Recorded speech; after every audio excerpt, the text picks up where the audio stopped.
Para ministrar a palavra de Deus. Evangelho segundo escreveu Lucas, capítulo 12, verso 35. Quem achou, diga amém. Amém. Estejam cingidos os vossos lombos e acesas as vossas candeias. Eu vou contar até 13, você vai repetir comigo exatamente mais uma vez este versículo. 1, 2, 3. Estejam cingidos os vossos lombos e acesas as vossas candeias. Meus irmãos, desde o princípio aqui deste culto, estamos sentindo a presença de Deus. Ainda em tempo, eu quero parabenizar pastor Paulo pelo lindo templo nessa cidade, pelo acabamento, tudo muito lindo. Que Deus possa continuar prosperando esta igreja. Nós estamos aqui nesta noite e fomos convidados a pensar neste versículo e neste capítulo que está no Evangelho segundo escreveu Lucas. O doutor Lucas escreveu nesse capítulo 12 algo muito importante, lindo, e nós já nos alegramos aqui esta noite ao ver uma representação aqui de roupas brancas e de lamparinas acesas. O Evangelho segundo escreveu Lucas é o maior e mais completo dos 4 evangelhos, porque ele trata de todas as fases de Jesus, diferente de outros que destacam o nascimento, a morte ou o ministério terreno. O Evangelho de Lucas, ele retrata o nascimento, a infância, a juventude, a vida, o ministério de Jesus, a sua morte e a sua ressurreição. Este evangelho é um evangelho que aqueles que percorrerem as páginas deste evangelho, com certeza estarão assentados aos pés de Jesus e aprendendo com o mestre dos mestres. E Lucas, ele escreve, ele estuda, e quando ele escreve a Teófilo, que quer dizer amigo de Deus, ele escreve dizendo: eu procurei estudar, eu procurei buscar tudo o que eu podia acerca de Cristo, e ele colocou aqui no Evangelho de Lucas. Perceba que estamos ancorados em um livro que retrata a grandeza de nosso Cristo, de nosso Messias, desde a sua genealogia que Lucas busca lá em Adão e traz para mostrar a soberania de Deus. Este evangelho, ele tem as suas particularidades. Exemplo, Lucas é o evangelho que mais fala sobre a oração. É nesse evangelho que está escrito o cântico de Maria, aonde ela se alegra pelo milagre de poder estar gerando em seu ventre o Messias, o Salvador da humanidade. É nesse livro também, no capítulo 1, do verso 67 ao 79, que está descrito o cântico de Zacarias, que quando ele está já na sua velhice, pensando que já não veria mais a promessa, pensando que não provaria daquilo que Deus havia falado, mas quando ele vê Jesus entrando nos braços de seus pais no templo, ele olha, ele se alegra, os seus olhos veem, e ele, na sua idade já final, ele começa a profetizar, e ele exalta a Deus. É no livro, no Evangelho de Lucas, que está o louvor de Zacarias,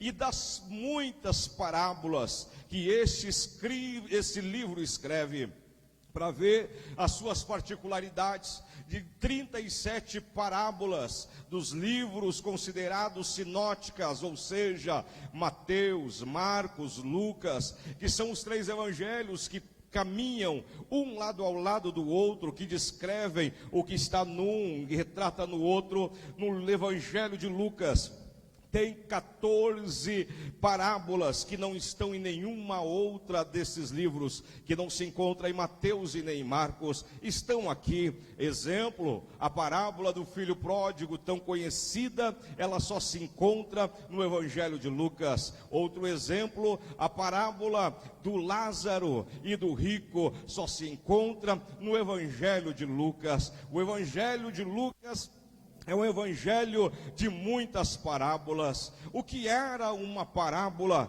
Resumindo e praticamente bem resumido para você, era uma forma de Jesus desenhar os seus ensinamentos. Hoje vivemos dias que quando explicamos alguma coisa para as pessoas e elas não entendem, nós costumamos dizer: quer que eu desenhe para que você entenda melhor? As parábolas era a forma que Jesus tinha para desenhar, para que o povo pudesse entender. Era a forma que ele exemplificava o reino de Deus enquanto ele estava aqui na terra. E através das parábolas ele ensinava. E o capítulo 12, o capítulo em foco, tem esta linda parábola, mas também até chegar na parábola, o nosso Jesus, ele vem trazendo alguns ensinamentos, muitos ensinamentos ele vem trazendo. Quando ele inicia o capítulo 12,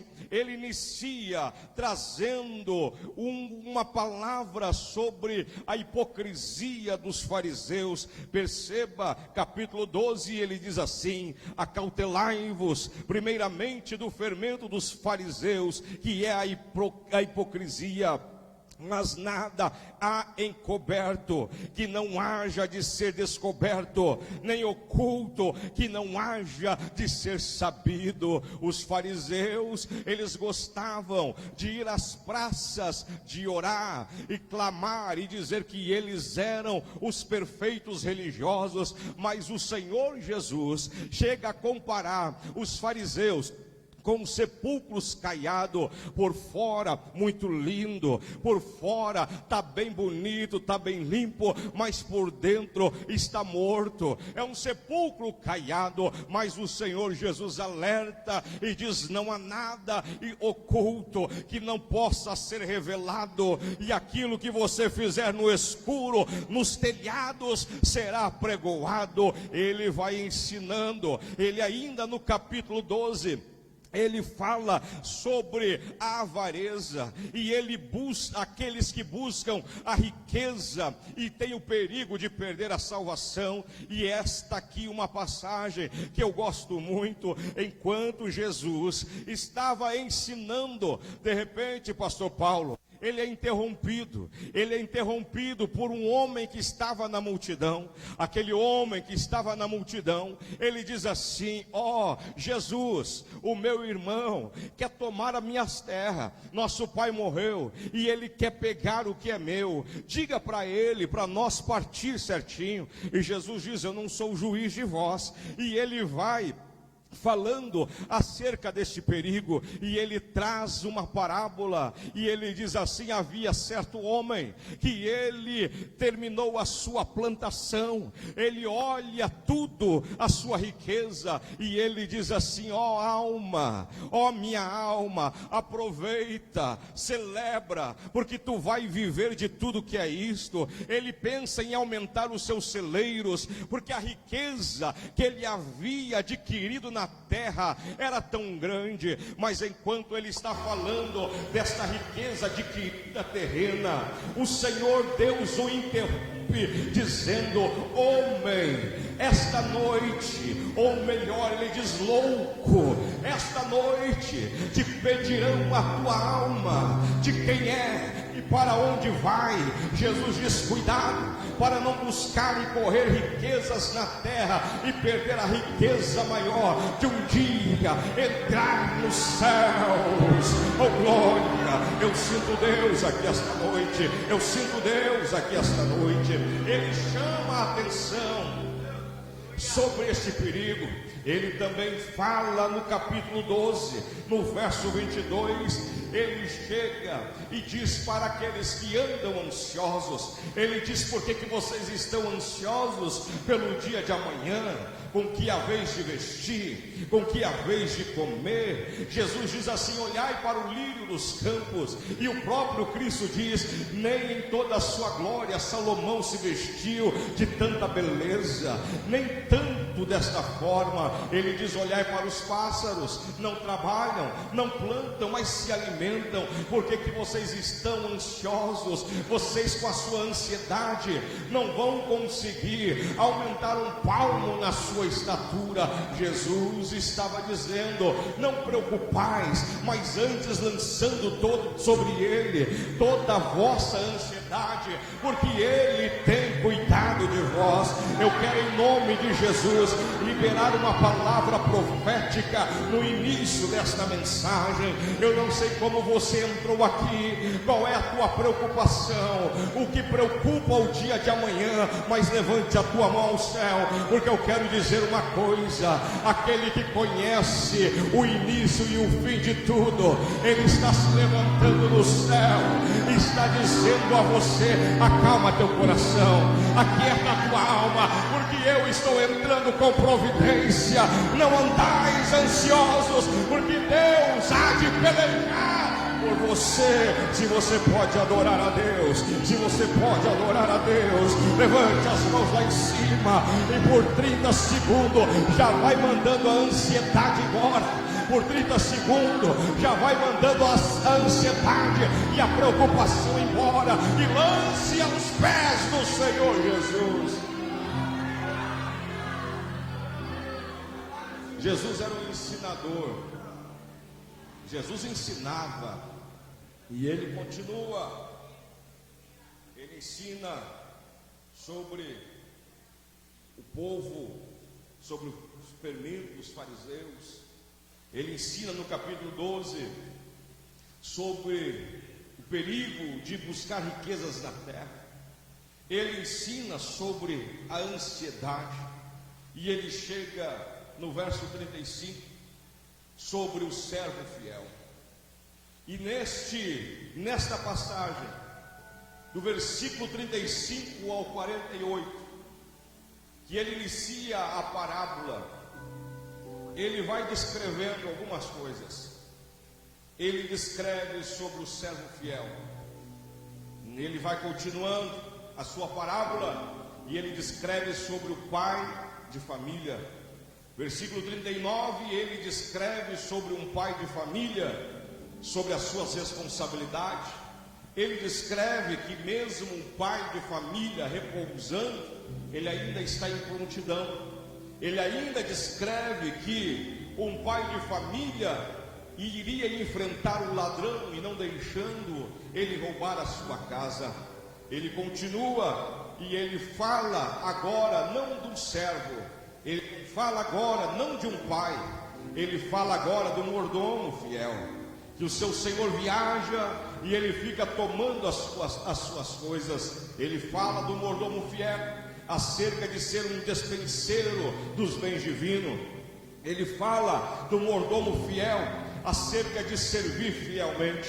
Ele dá continuação, ele fala do mau servo, aonde ele diz assim, que o mau servo, percebendo que o seu senhor atrasa, começa agora a maltratar os outros servos. Perceba o perigo de tudo isso. É a parábola do servo, é a parábola do pai, é a parábola do mordomo. Mas quando nós vamos olhar e adentrar no versículo 35, que foi o escolhido para a temática deste evento, ele vai dizendo: estejam cingidos os vossos lombos e acesas as vossas candeias. Versículo 36: e sede vós semelhante aos homens que esperam o seu Senhor, quando houver de voltar das bodas, para que quando vier e bater, logo possam abrir-lhe. Perceba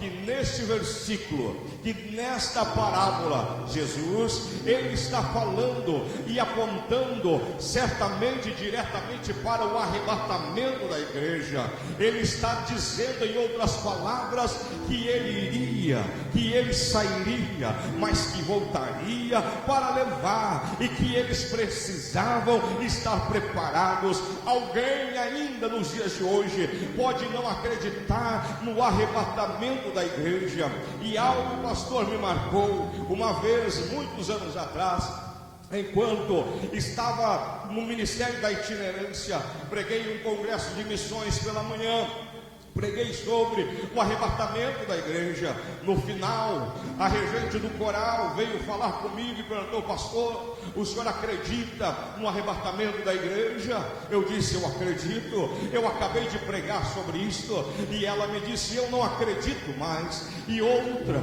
eu já conversei com outros, o pai dela era pastor, com outros pregadores, e eles não acreditam no arrebatamento da igreja. Eles pregam para movimentar o povo, mas eu disse para ela: eu creio, tão certo como este ar que estamos respirando, que cedo ou tarde, na nossa visão, Jesus há de vir sobre as nuvens para buscar um povo seu, santo, zeloso e de boas obras. Porque andais preocupados com o dia de amanhã?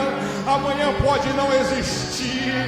Quem pode existir amanhã é nós estarmos já nas bodas do Cordeiro, porque Jesus, ele vai voltar para arrebatar a sua igreja. Se você crê no arrebatamento da igreja, levante as suas mãos ao céu, porque é uma nuvem de glória invadindo este lugar agora. E o Senhor Jeová acaba de falar no meu ouvido que ele vai começar a abrir o céu para crentes aqui esta noite, que vão olhar o céu para o lado de dentro e vão contemplar o que espera. Se você crê nisso, eu vou te dar 30 segundos para adorar.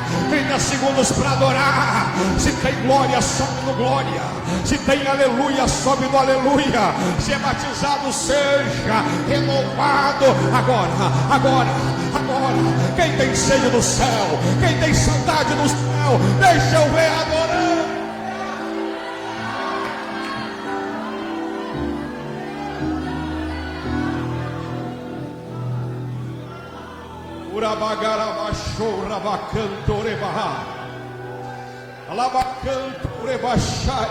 Jesus, ele não precisa do nosso credo para voltar.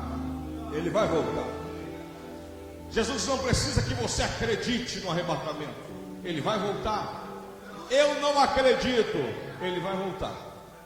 Eu não estou preparado. Ele vai voltar. Acreditando ou não, ele vai voltar. Ou não, ele vai voltar. Gostando ou não, ele vai voltar.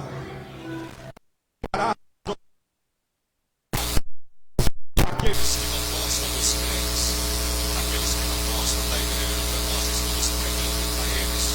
Mas se eles estão se sentindo tão incomodados, deixa eu dizer uma coisa: logo não vamos mais estar aqui para incomodar ninguém.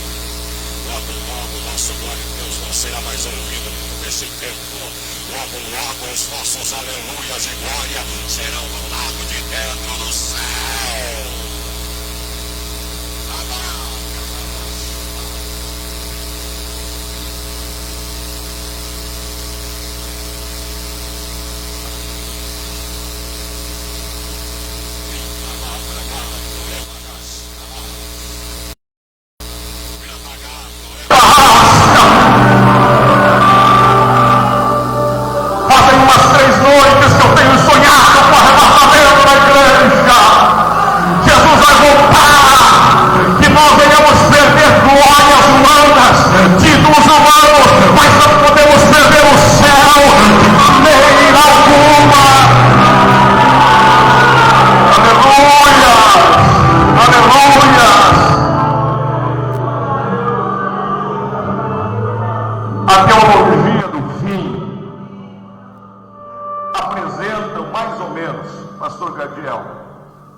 Antecederão o arrebatamento da igreja.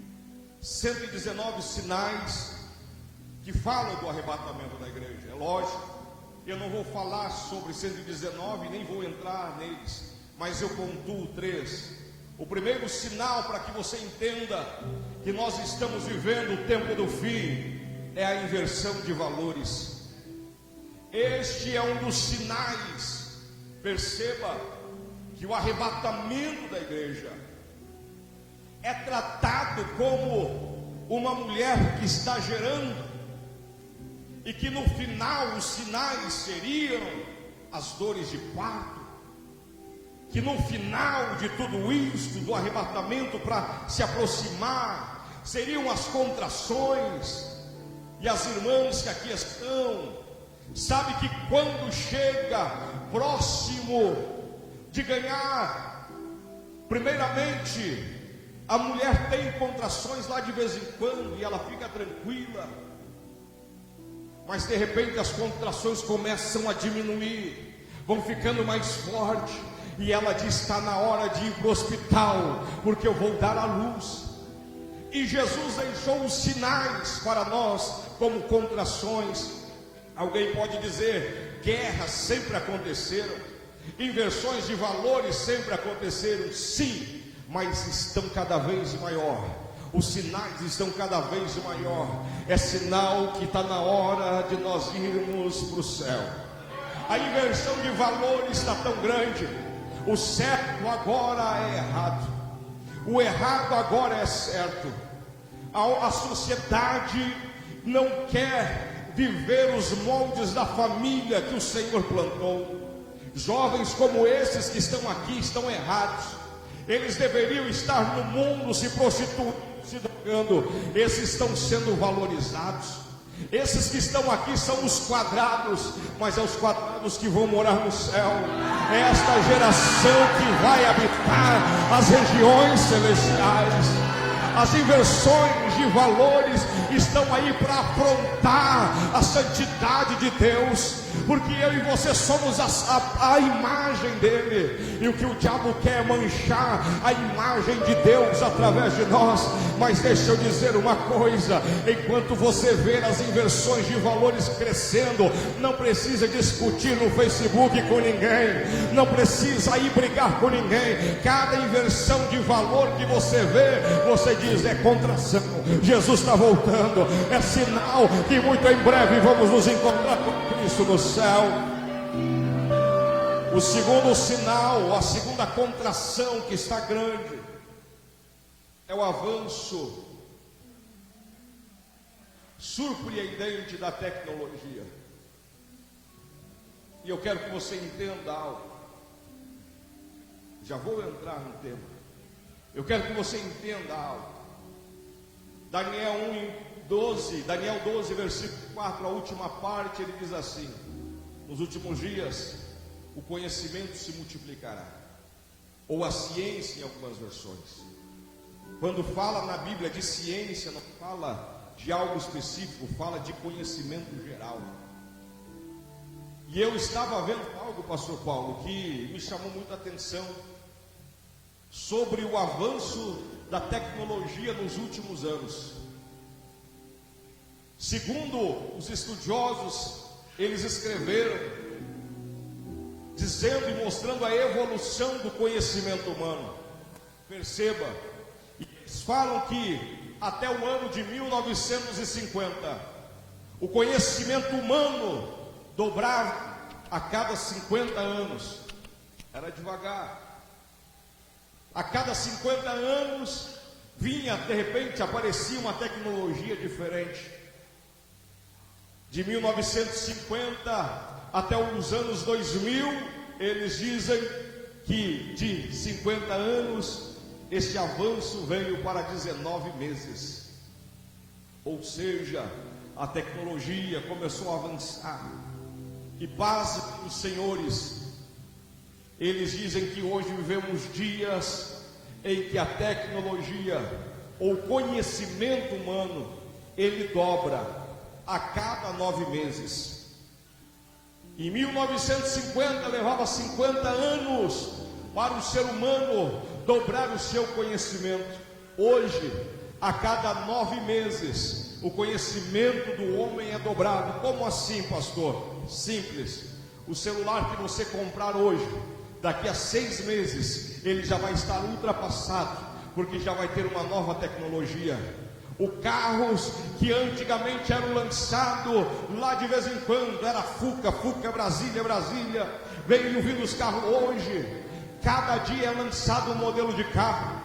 Antes chegava a levar 2 anos para se mudar o modelo. Hoje, a cada 6 meses, já está se lançando uma versão diferente.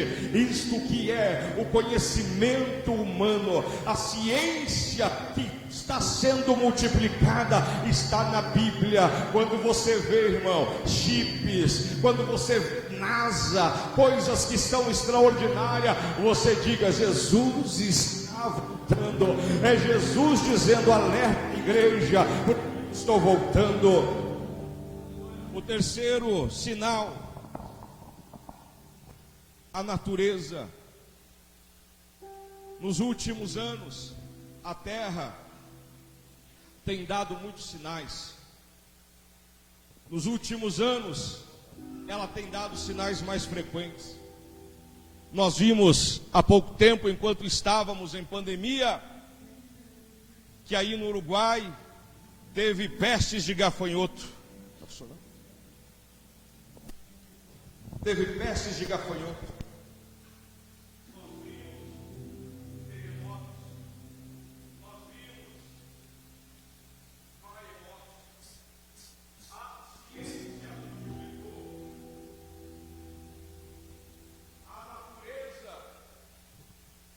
A natureza está gritando e dizendo que Jesus está voltando. Nós vimos em São Paulo uma tempestade de areia, o empenamento do eixo da terra. O que é isto? Aonde os dias estão ficando mais curtos. E esses dias passou no jornal que tivemos um dia que não teve 24 horas. E a Bíblia diz: se naqueles dias as horas e os dias não fossem abreviados, ninguém se salvaria. Os dias e a natureza está dizendo que Jesus está voltando. A natureza, através do florescimento no deserto e no Mar Morto. Isaías 35, 1 e 2 diz: o deserto, que é um lugar solitário, se alegrarão, e o ermo exultará, e florescerá como a rosa.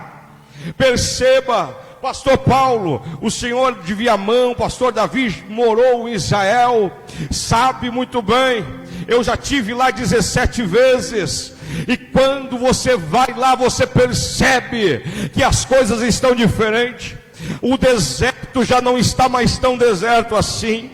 No Mar Morto, do lado do Mar Morto aí, irmão, estão ali já poços de água doce, aonde estão dando vida. É a natureza dizendo: o meu Criador está voltando. Oh, aleluia. E a Bíblia diz assim, que às vezes o boi e o jumento conhecem a voz de Cristo e o povo não conhece. Mas nesta noite eu prego para uma geração que está com o lombo cingido e que está com lamparinas acesas e conhece a voz do seu mestre. A Bíblia diz que o deserto florescerá.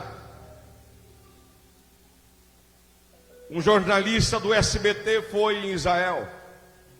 Hoje nós andando aí no meio das plantações, com o asfalto passando, existem aí a irrigação. Esse sistema de irrigação foi inventado em Israel. Israel é tecnologia israelense, aonde eles criaram redes no deserto. Pasmem, deserto, lugares difíceis, eles cavaram poços artesianos de quase 1 quilômetro e espalharam redes de mangueira e criaram um sistema de gotejamento, aonde as plantas começaram a crescer. O jornalista do SBT chega, olha para o deserto, olha perto do Mar Morto, verde crescendo. E ele termina e diz assim: o deserto floresceu.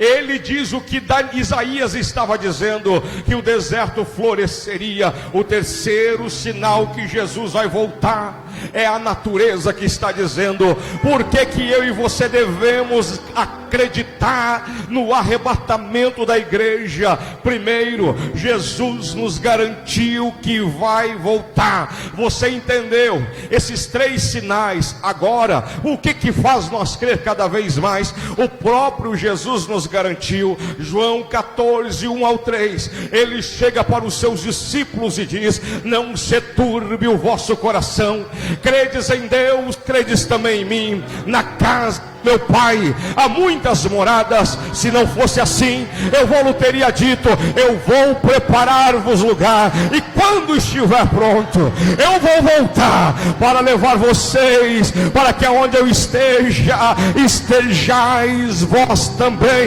Eu vou repetir a última parte para você melhorar o teu glória a Deus. Eu vou ao Pai, mas eu vou voltar para levar vocês comigo. Ele vai voltar para nos levar. Ninguém vai impedir. Os demônios podem parar no ar e dizer: não vai chegar, mas ele vai descer sobre as nuvens e vai nos levar para morar com ele. Diga para quem está ao seu lado: se Jesus falou, está falado. Segundo, primeira, por que nós cremos no arrebatamento da igreja? Jesus mesmo falou. Segundo, o testemunho dos próprios anjos. Atos capítulo 1, versículo 9 ao 11. Jesus está subindo aos céus. Jesus está em ascensão. Depois de ressuscitar, depois de passar na terra mais uns dias, agora chegou a hora dele subir. E ele começa a subir, e os homens, os discípulos que andavam com ele, vão acompanhando ele, pastor, e começam a ver ele sumir dentre as nuvens. E eu acredito que nesse momento o coração deles se preocupam, eles ficam temerosos. E a Bíblia diz que se aproximam deles dois varões. No original fala claramente que é anjos. Dois anjos se aproximam deles e dizem assim: por que vocês estão olhando ao céu preocupados? Da mesma forma que vocês estão vendo ele subir e ser recebido no céu, ele vai voltar para levar vocês. Os anjos testificaram que Jesus vai voltar. Dá uma cutucada em quem está ao seu lado e diga: Jesus vai voltar. Pergunta para ele: como é que está o teu lombo? Pergunta para ele: como é que está a candeia? Tem candeia aí? Jesus vai voltar. E se Jesus voltasse agora, aonde estaria a tua alma? Melhor coisa era Jesus voltar num congresso como esse, que a igreja está envolvida pela sua glória. Mas quando ele voltar, ele vai pegar crentes em congressos como esse, e nós vamos subir com ele. A terceira coisa que me garante, me dá certeza que Jesus vai voltar, é o lenço dobrado no túmulo. Jesus é sepultado, ao terceiro dia ressuscita. Quando no domingo as mulheres estão indo ungir o corpo, elas chegam no jardim. E aqui é uma mensagem para outro dia. Primeiro Adão caiu no jardim, e o segundo levantou no jardim. Eles chegam e elas olham a pedra removida. Quando elas olham a pedra removida, elas ficam apavoradas. Roubaram o corpo do mestre. Elas voltam e dizem para Pedro e os discípulos que ali estão, Evangelho de João capítulo 20, e elas dizem: a pedra está removida. Tinha um homem lá que disse que o que procura entre os mortos aquele que vive. A Bíblia diz que quando eles ouvem isso, Pedro e um outro discípulo, que a Bíblia não dá o nome, saem correndo. A Bíblia diz que eles vão correndo. Quando chegam lá perto do túmulo, um vê a pedra removida e se lança do lado de fora do túmulo. O outro, Leonardo, entra dentro do túmulo e ele descreve o que está no túmulo. E ele começa a descrever e diz que o lençol que cobria o corpo de Jesus estava de um lado. E quando ele vai dizendo, perceba versículo 7, ele diz assim: e ele viu o lenço que estava sobre a cabeça de Jesus. Este estava em um lugar à parte, no original dobrado. Quando ele vê o lenço dobrado, a Bíblia diz assim: e ele creu. E ele creu. Ele lembrou que Jesus certo dia estava saindo e disse: olha, quando eles disseram essas pedras, olha as pedras do muro, olha que templo lindo, e Jesus diz: esse templo aí vai cair e em 3 dias ele vai se levantar. Ele estava falando de si próprio e eles creram naquilo. Por quê? Porque na cultura judaica, dentre tantas coisas que o lenço dobrado representava, um dos mais práticos que existia, o servo prestava a mesa para o seu senhor e não ficava no mesmo ambiente. Ele saía e o seu senhor iria fazer alimentação. Quando ele percebia, obreiros, que o seu senhor não estava à mesa, ele iria até onde estava o seu senhor. E quando ele chegava lá, ele olhava, e se o lenço do seu senhor estivesse amassado, ele tirava a mesa, porque o lenço amassado, ele estava dizendo: pode recolher, eu não vou voltar. Mas quando ele chegava e encontrava o lenço do seu senhor dobrado, ele não mexia num prato, ele não mexia em nada, porque o lenço dobrado para o judeu significa: eu vou voltar. Jesus, ele ressuscitou, mas dobrou o lenço para dizer: eu vou voltar. O lenço foi dobrado lá no túmulo. Rabagachará, levante as mãos ao céu, pegue a mão de quem está ao seu lado e comece a celebrar o nome do Senhor, porque é assim que vamos subir, é de mãos dadas, é de mão dada, é de mão dada. Ele dobrou o lenço.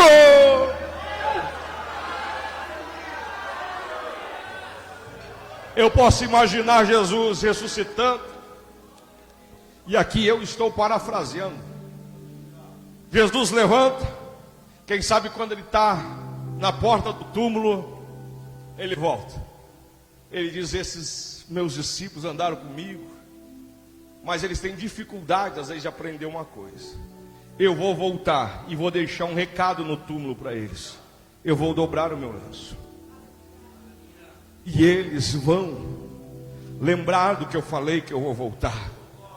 Mas aqui nós temos 2 lições e que reflete a nós.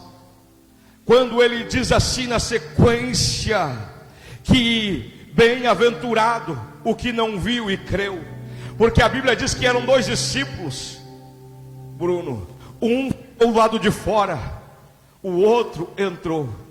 Um precisou entrar para crer, o outro, quando viu a pedra removida, já creu. Sabe também quem é bem-aventurado porque não viu e creu? Olha para quem está ao seu lado. Será que quem está ao seu lado viu o lenço de Jesus dentro do túmulo? Não, mas nós cremos sem ver. Nós somos bem-aventurados porque nós cremos sem ver que Jesus vai voltar.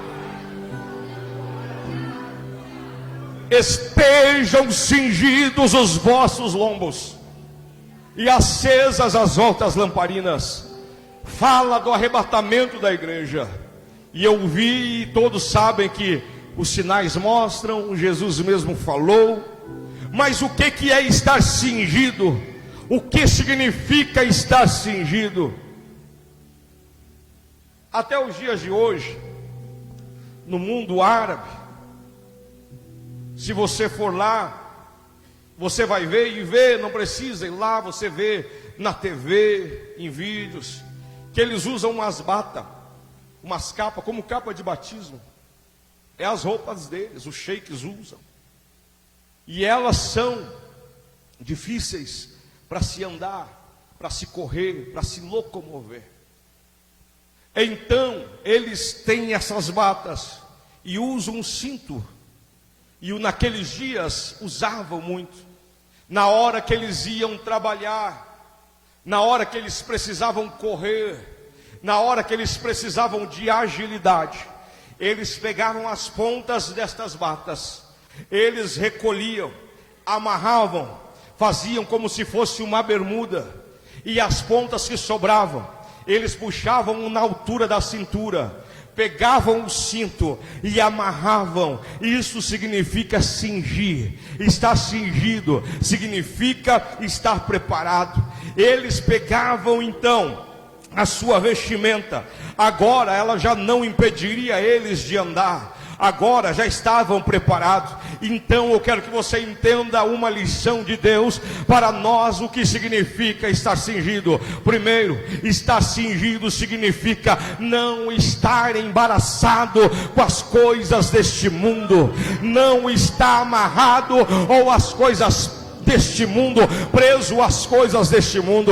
Tem tanta gente que está na igreja, participa da ceia, canta num coral, prega, é pastor, mas não vai subir, porque não cingiu as suas vestes, está embaraçado com as coisas deste mundo. O pecado está à sua volta. Hebreus capítulo 12, versículo 1 diz: portanto nós também, que estamos rodeados de uma tão grande nuvem de testemunhas, deixamos todo o embaraço do pecado e corramos com paciência a carreira que nos é proposta.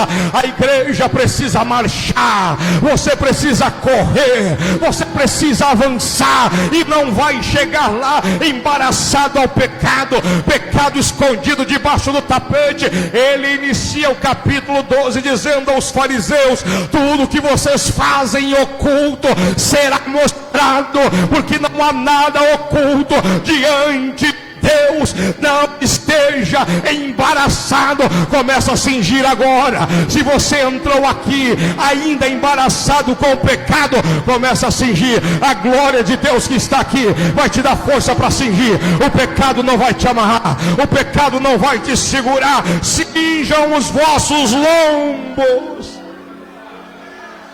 Cingir significa não estar embaraçado, não estar preso a nada, é estar trabalhando, é estar avançando. Em segundo, estar cingido significa que eu estou ativo, que eu estou trabalhando, que eu não estou em repouso. Quando eles iam descansar, pastor Paulo, eles soltavam a sua capa. Quando eles iriam dormir, eles lançavam as suas capas. Quando eles estavam descansando, eles soltavam as suas capas. Mas quando estavam trabalhando, eles amarravam a capa, passavam o cinto, cingiam, e agora eles podiam trabalhar. Ei, você que está aqui esta noite, Deus te chamou para trabalhar. Jesus disse nesse capítulo: eu trabalho até hoje, meu pai trabalha, vocês têm que trabalhar. Quando Jesus voltar, Ele vai levar os servos que estão trabalhando, Ele vai levar aqueles que estão envolvidos na obra, Ele vai levar aqueles que pode não ter cargo, mas que olha para o colega e diz: Jesus te ama e tem uma obra na tua vida. Estejam ativos no trabalho. Você que me ouve aqui esta noite, que diz: eu vou parar de cantar no coral, está soltando, está largando a capa. Você que diz: não quero mais obra, está largando a capa. Cuidado, você larga a capa e Jesus volta, e só vai levar aquele que está com o lombo cingido, que está ativo, que está trabalhando. Deixa eu ver se tem crente ativo aqui esta noite, que pode adorar a Deus. Rabagarabachai. Me dê mais 10 minutos e eu concluo. Em terceiro, o que significa estar cingido? Que eu estou pronto, que eu estou preparado. Será que você pode, com todo carinho e respeito, olhar para quem está ao seu lado e perguntar: você está pronto? Você está preparado? porque só fica com o lombo cingindo quem está pronto, quem está preparado. Saindo um pouco de Lucas, indo em Êxodo capítulo 12, no verso 11, quando no final da última praga derramada sobre o Egito, o Senhor disse: o anjo vai passar, aonde tiver a marca do sangue, a morte não vai entrar. Mas ele diz assim: vocês vão preparar a Páscoa, vocês vão celebrar a ceia, e vocês vão preparar ela assim, vão comer assim, com os vossos lombos cingidos, com sandálias nos pés, com cajado na mão. Comereis apressadamente, porque vocês estão prontos para partir. Oh, irmão, só está com o lombo cingido quem está pronto para partir. Só está com o lombo cingido quem está preparado para subir. Só está com o lombo cingido quem olha todo dia o céu e diz: Maranata, ora vem Senhor Jesus. Só está com o lombo cingido aquele que acorda e diz: ainda estou na terra, mas em breve eu vou subir. Louco, a Bíblia diz: esta noite te pedirão a tua alma, de quem é e para onde vai. Nesta noite estejam preparados para o arrebatamento da igreja. Eu pergunto: quem está com sandália no pé e lombo cingido, deixa eu ver adorando a Deus. Tem que estar preparado. Olha a igreja preparada. O Rabacanai, assim diz o Senhor: nos próximos 60 segundos uma glória será derramada, e Ele vai entregar dons, vai batizar, vai renovar, vai curar e vai visitar quem está com lombo cingido e sandália no pé. Deixa eu ver. Adore. Se tem glória da glória, se tem aleluia da aleluia, se é batizar. Vai, adore, receba da presença, receba da glória. O Senhor te visita. Volte para a casa do Pai. Você que está parado, o inferno é terrível, o inferno é terrível, é eternidade, mas Jesus está renovando, comece agora a cingir os vossos lombos e colocar a sandália, porque Ele vai voltar.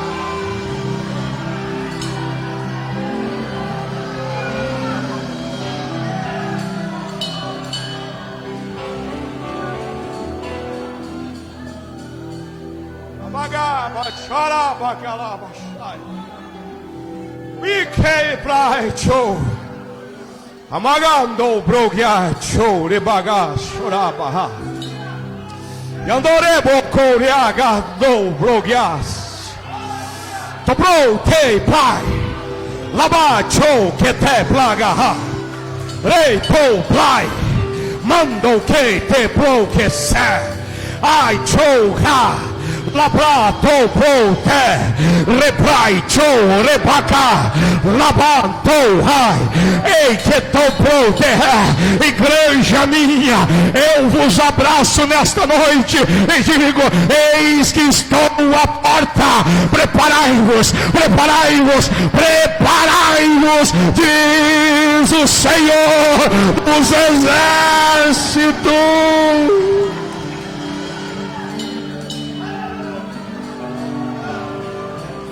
Lombo cingido, sandália no pé. Lombo cingido, sandália no pé. Lombo cingido e sandália no pé. E logo vamos partir desta terra. Ele disse: estejam cingidos os vossos lombos e estejam com as vossas candeias acesas. Candeias acesas, como aquelas lamparinas alimentadas pelo azeite da oliveira, aonde no Getsêmani o lugar da prensa azeitona era levada e ali se extraiu o azeite da melhor qualidade, ficava para alimentação, E assim sucessivamente, conforme ia ficando a qualidade uma para a outra. E havia aquela qualidade que era colocada nas lamparinas. Lembram da parábola das 10 virgens? O noivo, na visão delas, tardou a vir. Todas dormiram. Mas quando se ouviu a voz daquele que veio e disse: aí veio o noivo. 5 ainda tinham azeite em suas lamparinas. Acenderam e entraram para as bodas do Cordeiro.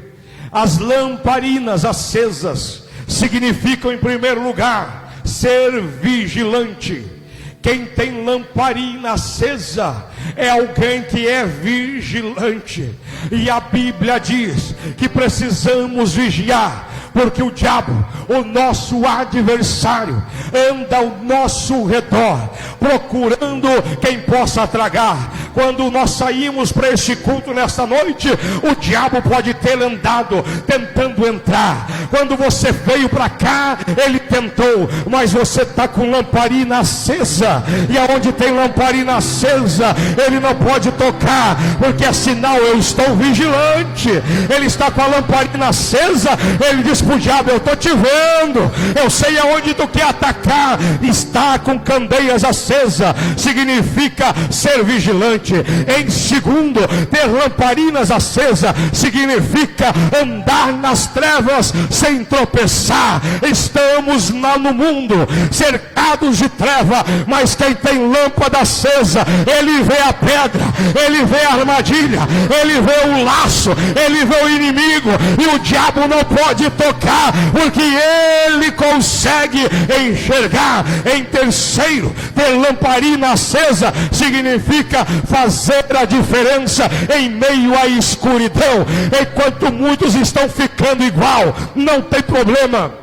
Isso, não tem problema aquilo. Estão ficando igual o mundo, estão com as suas lamparinas apagadas. Você não sabe quem é treva ou quem não é, mas ainda existe uma geração que está com candeias acesas e que diz: eu não me corrompo, eu ainda faço a diferença. Deixa eu ver quem faz a diferença. Fica em pé comigo, em nome de Jesus de Nazaré.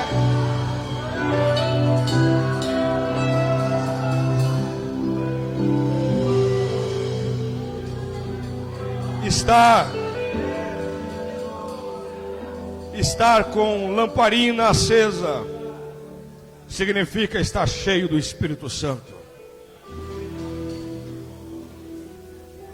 Significa estar cheio do Espírito Santo.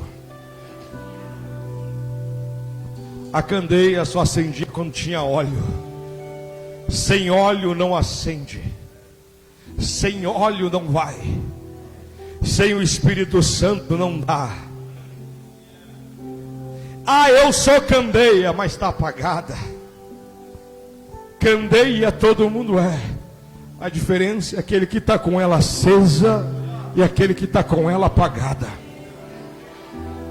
E perceba que em Atos 2, e cumprindo-se o dia de Pentecostes, estavam todos reunidos no mesmo lugar, quando de repente ouviu-se o som como de um vento veemente e impetuoso, e encheu a casa, e todos começaram a falar em outras línguas, conforme o Espírito Santo lhes concedia que falassem. Olha a lamparina acesa, e foram vistas sobre eles línguas como de fogo repartida. Quando o Espírito Santo desce, a lamparina tem que acender, a lamparina tem que acender, a lamparina tem que acender. Quem quer manter a lamparina acesa? Se tem jovens que querem ser cheios do poder, passa aqui na frente.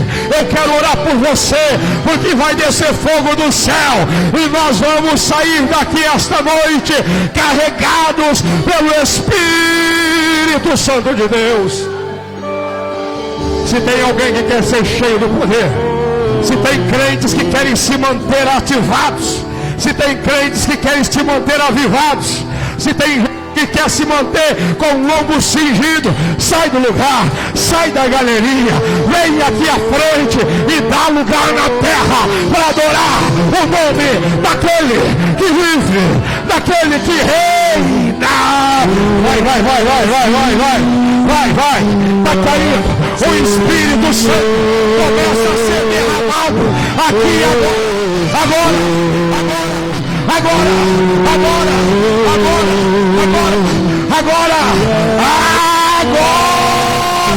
Seja só em ti confiarei, eu nada temerei, em frente eu irei, pois eu sei que vivo está. Você que não é batizado com o Espírito Santo, seja batizado agora. Receba o Espírito Santo.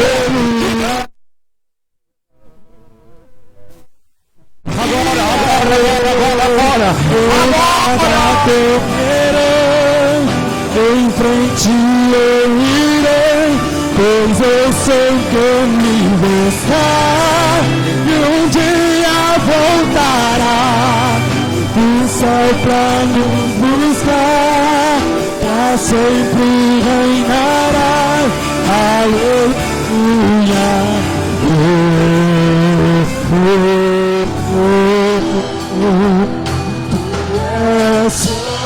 Seja cheio de poder.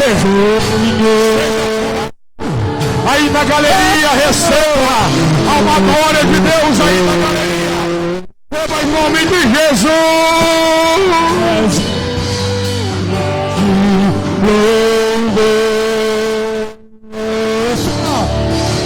Só em ti confiarei, eu nada temerei.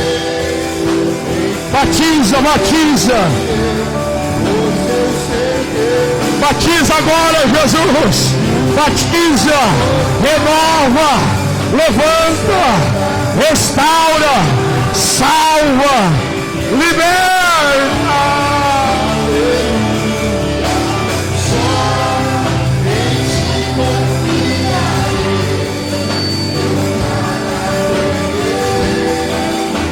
Em frente eu irei, pois eu sei que um dia voltará do céu pra nos buscar, pra sempre reinarás. Aleluia. Glória a Deus, aleluia. Levante as suas mãos ao céu e receba da presença de Deus. Coloque o braço sobre quem está ao seu lado e ore por ele para que Jesus batize, para que Jesus renove. Eu vou orar, os irmãos vão cantar e você vai ser cheio. Senhor, na tua presença nós estamos. A palavra foi ministrada. Senhor, Salva, vem Jesus, vem Jesus, vida. vem Jesus, agora Maranatha, vem Senhor Jesus, vem Jesus, vem Jesus.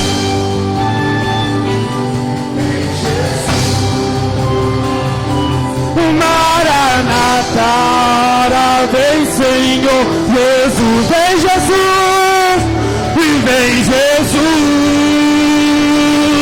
vem Jesus, vem Jesus, Maranatha, ora vem Senhor Jesus, vem Jesus, vem Jesus, vem Jesus, vem Jesus, Maranatha, vem Senhor Jesus, vem Jesus, vem Jesus, vem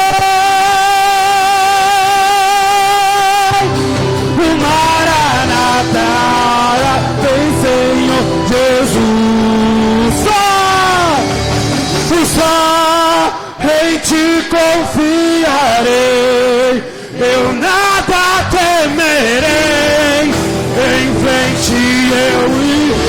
eu sei, porque eu sei, e um dia, do céu pra nos buscar, pra sempre, o sol em ti confia, eu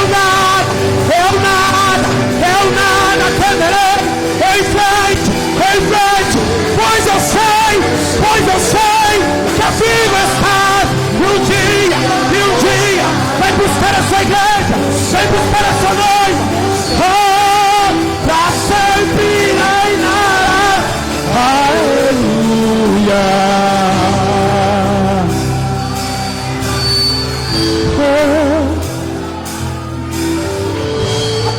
Eu sei.